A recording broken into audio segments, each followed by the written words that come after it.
गूंजता सन्नाटा।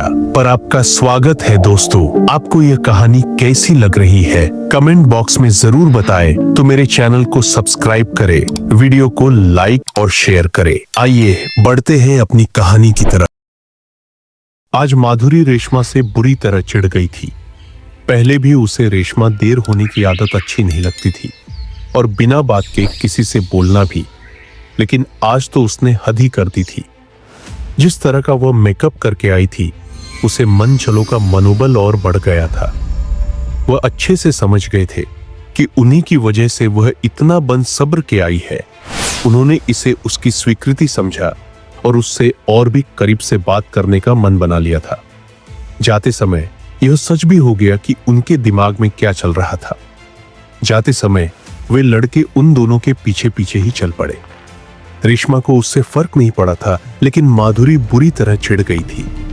गांव का माहौल था, किसी ने देख लिया तो पूरे गांव में बदनामी हो जानी थी।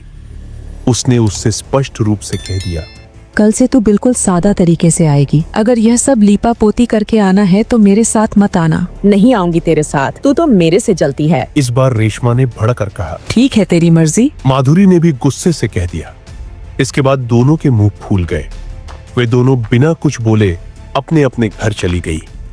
वे दोनों ही एक दूसरे का नजरिया नहीं समझ पा रही थी। उन दोनों के संस्कारों में बहुत फर्क आ गया था। उन्हें अपनी प्रिय सहेली आज दुश्मन लगने लगी थी, जो उनकी इच्छाओं के विरुद्ध जा रही थी।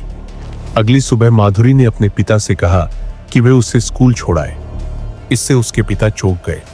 उन्होंने हंसते हुए कहा, सहेली से लड़ाई हो गई क्या? नहीं बापू। उसने हिचकिचाते हुए उत्तर दिया। फिर क्या हुआ? उन्होंने कारण जानना चाहा। वह रोज देर से जाती है। हमारा एक पीरियड रोज खराब हो जाता है क्योंकि चलती क्लास में टीचर घुसने नहीं देती। उसने शिकायत लगाई। अच्छा ये बात है तो उसे बोल दे जल्दी चला कर।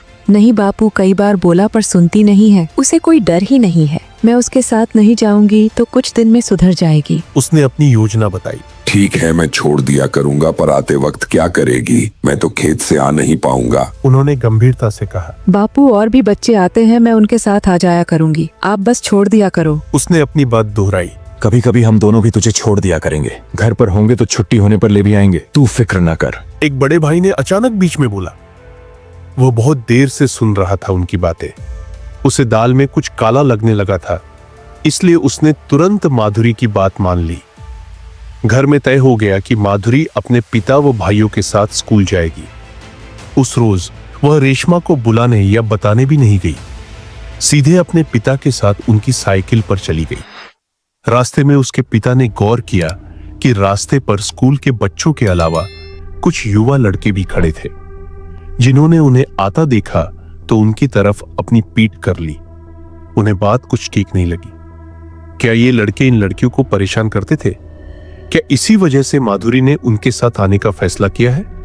अगर रेशमा अकेली आएगी तो उसके लिए तो खतरा बढ़ जाएगा। यह विचार उनके मन को परेशान करने लगे। उन्होंने सोचा इस बारे में रेशमा के पिता भीमाराम से बात की जाए। उस रोज जब माधुरी काफी देर तक नहीं आई तो रेशमा परेशान हो गई। वह बुरा तो नहीं मान गई होगी मेरी बात का? उसने सोचा खुद ही चलकर देख लेती हो क्यों नहीं आई। वह जब माधुरी के घर पहुंची तो पता लगा वो तो अपने बापू के साथ चली गई। इससे वह हतप्रभ रह गई। उसने जो बोला था कर दिया। अब मुझे अकेले ही जाना पड़ेगा। रास्ते में इतने लड़के खड़े रहते हैं, किसी ने खेत में या झाड़ियों में खींच लिया तो?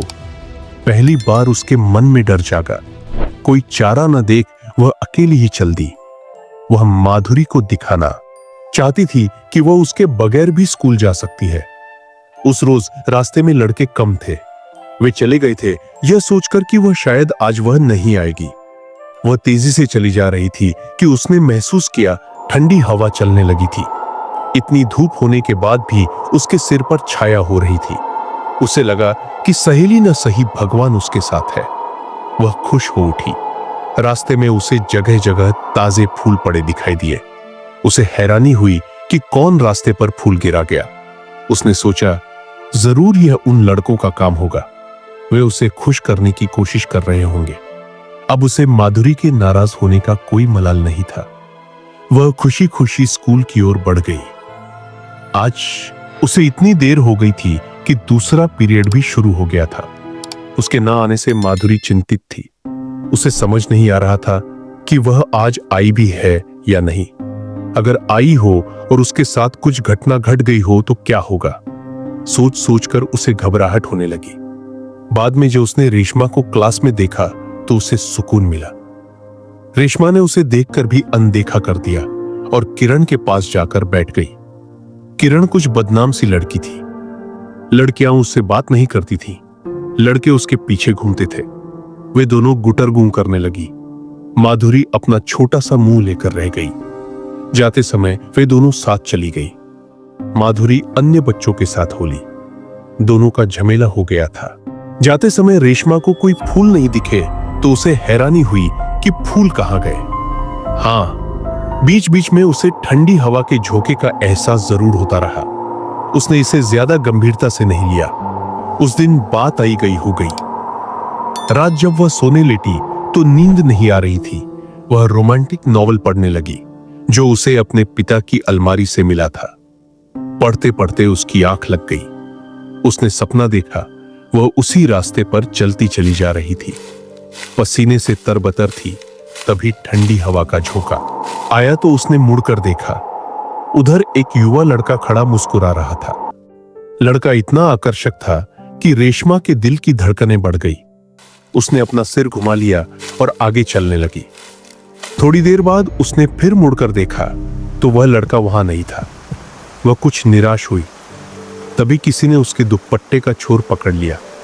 उसने मुड़कर देखा, वही लड़का खड़ा मुस्कुरा रहा था।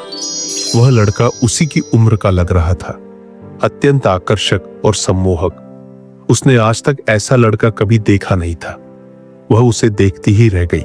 क्या होगा आगे, ये लड़का है या जिन? देखते रहिए जिनकी मोहब्बत। दोस्तों, आपको ये कहानी कैसी लग रही है कमेंट बॉक्स में जरूर बताएं। मेरे चैनल को सब्सक्राइब करें, वीडियो को लाइक और शेयर करें। मिलते हैं आपको अगले भाग में।